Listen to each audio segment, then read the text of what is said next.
Hi, my name's Phil. I like talking about politics, and in this video I like to discuss the view from the CBI, the Confederation of British Industry, that the Brexit labour shortages that are causing our supply chain collapse are likely to last for 2 years. But first, if you'd like to be notified of daily news and politics, please subscribe to the channel and click the bell notification icon. So our worker shortage mirrors in some ways our customs procedures in many ways, and are really caused by the same thing. See, we're not carrying out checks on goods coming into the country from the EU because we didn't build up the facilities to do so before leaving the customs union single market. We're supposed to be starting some at the end of this month. This is not going to go well. And the reason we didn't build up that capacity was because it would just highlight how damaging Brexit was going to be at a time when the public could still have stopped it. It's similar for our worker shortage, only a little dumber. When we cut off our access to the foreign labour force on our doorstep, we weren't just depriving ourselves of bodies on the production line, but also vital skills. There are a lot of skilled professions where we simply don't have enough qualified workers to even pretend to soldier on. Lorry drivers, butchers, engineers, medics, the list goes on. It's not just a case of not physically having enough people to occupy the jobs where those jobs exist. It's that we do not have enough people trained to do quite a lot of them. And this is something that the government could have prepared for in advance without really giving the game away about how awful Brexit was going to be. See, back in the misty days of pumping out regular content on the channel, somewhere I had a stab at coming up with some speculative silver linings for Brexit. Even then they were going, oh, you keep talking about the downsides of Brexit. What about some upsides? And I thought, well, okay. And by far and away, the most serious that I suggested was that with the loss of skills, the government would be forced to invest in training for our domestic workforce. That one problem with our membership of the EU is that we basically got lazy. You know, like the English Premier League. We just imported our talent and neglected the development of our own. Brexit would force us to face up to the fact that our education policies are crap. And this has been a long-running problem. Even when Labour were last in power, I always felt that there was little interest in matching up the skills we needed with our training aims. Yes, under Labour, they did absolutely fund education. They had a very powerful focus on education. I'm not denying that. But it just didn't quite match our needs. It was just education, almost education for the sake of education, which is better than no education. But do you know what we needed? We needed engineers. Where was the focus on getting more engineers? You know, people being encouraged to go to university, but no encouragement to study degrees that represent shortages. You know, why not offer financial inducements to get more people into engineering, into nursing and so on? Because then that would not only appeal to people from poorer backgrounds who might be put off by the prospect of student debt. Be like saying, you're not going to have any student debt. You know, we need graduates of these degrees, so the state is going to fund it. And it's like you'll be being paid to go to university. Therefore, driving up social mobility. But it would also help fill up those shortage roles. But Brexit would force us to do something. You know, we'd have to train up our domestic workforce in order to be able to do the jobs that were carried out by foreign workers. But we didn't. We haven't started. You know, we didn't prepare for this loss of labour by preparing the workforce that would remain. We still aren't doing. There are no government plans to roll out a national strategy of training and retraining to take account of the serious gaps in our skill set. You know, I talked about the fact... don't even know what day in relation to this video, maybe yesterday, about the fact there's no minister for the serious problems with our supply chain. Well, do you know what? There isn't even a minister who, in the Department for Education, whose job it is to match up the skills that we need with the training that we need to provide. So the CBI is calling for the temporary issuing of visas to plug these gaps.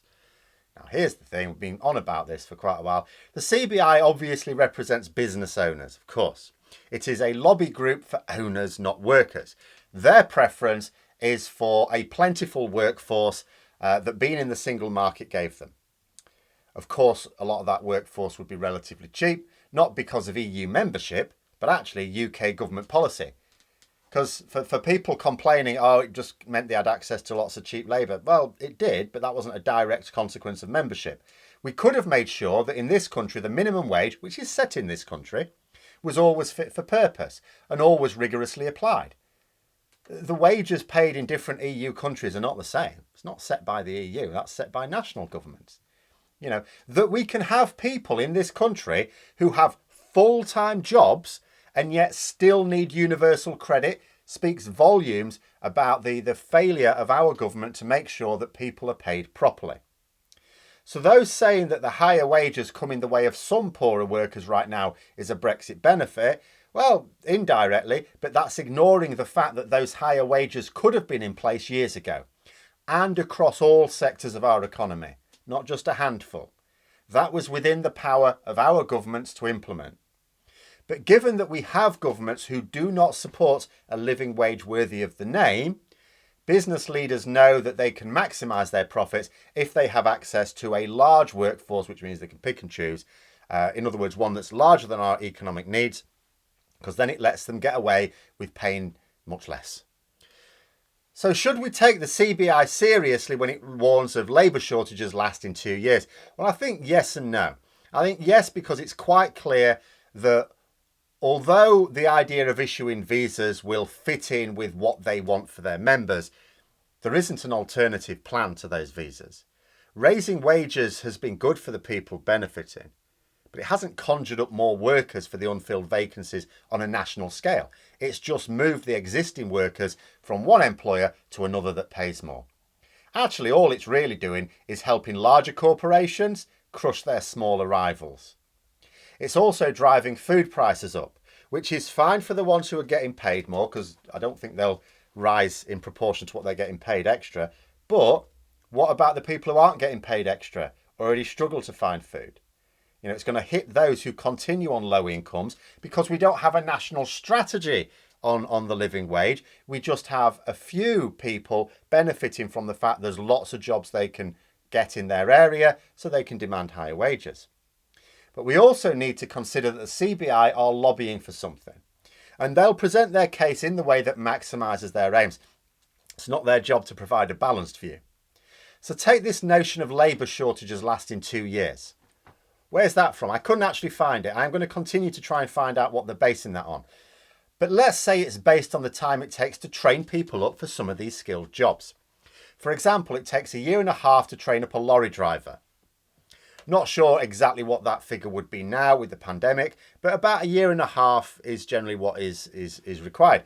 But is there any evidence that we're expanding our training programme to meet our demands in 2 years? Not that I can see.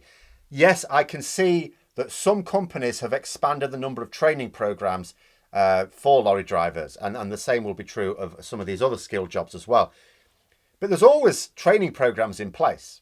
I've not seen any reports that there's been a massive increase in scope of the like that we need to fill those vacancies. And there's certainly been no government push for this training. So like with lorry driving, for example, I mean, you're massively hampered. I saw a guy on social media saying that their company had started trainee drivers last month, 5. They'd had 5 trainee drivers start last month. It was an apprenticeship, so they were getting paid. The cost of for lorry drivers, they're often expected to pay for the cost of tuition themselves. In this case, no, it was all paid for them and they were being paid because it was an apprenticeship. A few weeks later, there's only 2 out of those 5 trainees still on the scheme. They don't like the sound of the work. The bottom line is that training for a tough profession is going to have a large dropout rate. So if we really need 100,000 lorry drivers, and I accept that we may not need 100,000 to get back onto where we were before, but we certainly need tens of thousands to just about manage again. And let's say it takes the best part of 2 years to train them up. How many do we realistically need to get onto training programs right now? Let's say you imagine that we actually need, because I don't really know how it works out. We are 100,000 short of being comfortable, according to the Road Haulage Association. But we were short before and we still managed. But then we need more lorry drivers because they're going to spend more time stuck in queues at border checks. So I don't know. But let's just say, well, half it. Let's just say we actually only need 50,000 to keep our head above water. We could do with 100,000, But with the 50,000, we'd start to see these shortages melt away a little bit. That doesn't mean you can get away with only training 50,000 new lorry drivers and in 2 years' time we'll be fine, because a lot of them will drop out. So how many do you really need to train? And even if the training is completed, some may still leave the profession if easier jobs are attracting better wages then. The same will apply perhaps to a lesser extent to other skilled professions as well. If we're supposed to somehow get through this and have enough of these workers in 2 years' time, doesn't that mean training a right load of them right now? I'm not seeing the evidence for this. A bit of an increase, yes, but not to the point where you could even say we'll have sorted out our labour shortages in 2 years. So perhaps what the CBI are trying to do here is get the government to agree that they can still have their Brexit ideological immigration policy, but we just need to delay it by a couple of years. Oh, we'll sort it out in 2 years' time. We just need a bit of breathing space. I'll be honest, I'm not clear why this isn't a thing anyway. The government recognised that it had to delay border controls because we're not ready for them. Border control was supposed to be part of Brexit ideology, but we're not carrying that out. So why not immigration controls as well? Just delay it until we're ready. Because another thing that the CBI alluded to, which is also true, when a business can't get enough staff, there can be less work for the staff they can get, meaning lower overall employment. So, cracking example is in hospitality.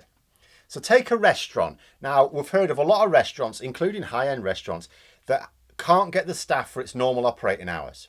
You might have a restaurant that normally has an afternoon sit-in and then an evening sit-in. And even Michelin-starred restaurants have been hit by this.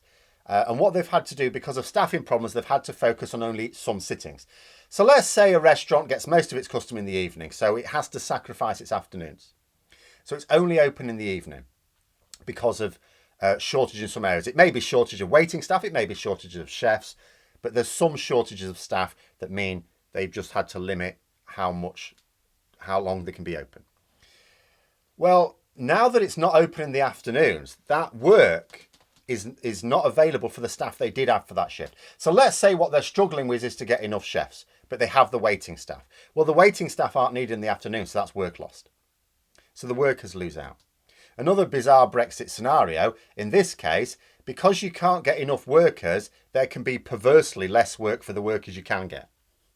Scale that up across the country and the government are basically working against their own policy of levelling up. Can't level up if you're actually shrinking the economy.